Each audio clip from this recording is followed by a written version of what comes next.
2024년 12월 직장 동료들과 자격증에 대해서 이야기를 나누다가 늦기 전에 소방안전관리자 1급에 도전해봐야 되겠다는 생각을 했습니다. 교육 일정을 보니 25년 2월 초에 교육이 있어 바로 접수를 했습니다. 소방안전관리자 1급 도전에 대한 이야기는 유튜브를 찍어 올렸으니 생략하기로 하겠습니다. 약속대로 취득 과정에서 제가 느꼈던 것들을 나름대로 자세하게 설명을 드리겠습니다.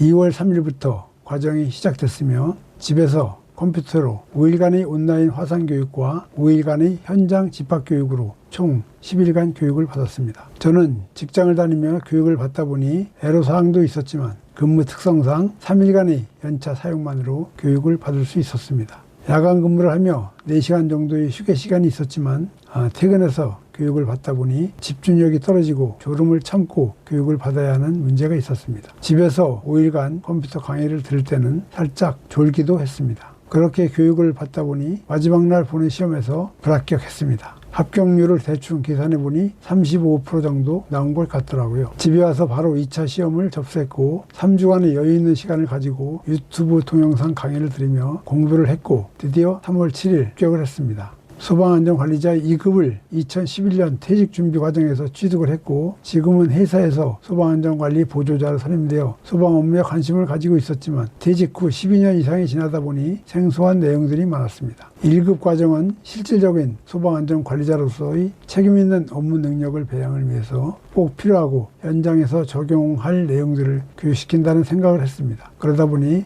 출석 관리에서부터 시험을 치는 마지막 순간까지 긴장을 할 수밖에 없었습니다. 이제 합격을 했으니 홀가분한 마음으로 일상으로 돌아와 직장 생활을 하고 있으며 조금 더 마음의 여유를 가지고 생활해야 되겠다는 다짐을 해봅니다. 다음은 교육을 받으며 느낀 점과 교육 절차 그리고 진행 과정들에 대해서 그동안의 기억을 더듬어 설명드리겠습니다. 소방안전관리자 1급 교육을 받기 위해서는 한국소방안전원 홈페이지에 접속을 합니다. 네이버에서 한국소방안전원을 검색하여 홈페이지에 들어가면 강습 교육 신청 항목이 있습니다.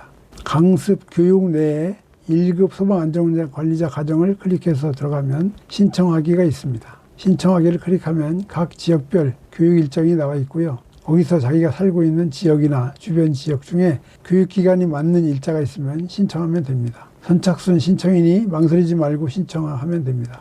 교육비는 48만 원이며 자격증 비용 1만 원을 포함 49만 원을 결제하면 됩니다. 자, 이제 신청하셨으면 교육 내용이 궁금하시겠죠? 설명을 드리자면 책자는 교육 시작일 4, 5일 전에 집으로 배송이 되는데 그 전에 공부를 해줘야 합니다. 책자의 교육 내용이 한국소방안전원 홈페이지에 올려져 있으니 미리 PDF 파일을 다운받아 공부하기를 권해드립니다. 그리고 사전에 화상 카메라를 준비하고 줌 프로그램을 설치하여 원격 교육 준비를 하면 됩니다. 그렇게 어렵지 않으니 걱정하지 않아도 됩니다. 교육 시작 전에 준비물이나 과정에 대한 자세한 안내를 메일을 통해 전달해 주니 시키는 대로만 하면 됩니다. 원격 교육은 화상 카메라를 통해서 양방향 교육이 진행되며 질문도 할 수 있도록 교육이 진행됩니다. 2주차에 실시되는 교육은 직접 학과장에서 이론 교육과 실습장에서의 실습 교육으로 진행되며 여러 명의 교수님과 소방 현장 실무자들로 구성되어 실질적인 내용으로 진행됩니다. 실습 현장에는 실무에서 다뤄야 하는 각종 시스템과 장비, 시설들이 준비되어 있고 소방 계획서 작성 등 소방 안전관리자가 현장에서 업무를 수행하는데 꼭 필요한 그런 내용들로 구성되어 있었습니다. 각종 소화 설비, 자동화 탐지 설비,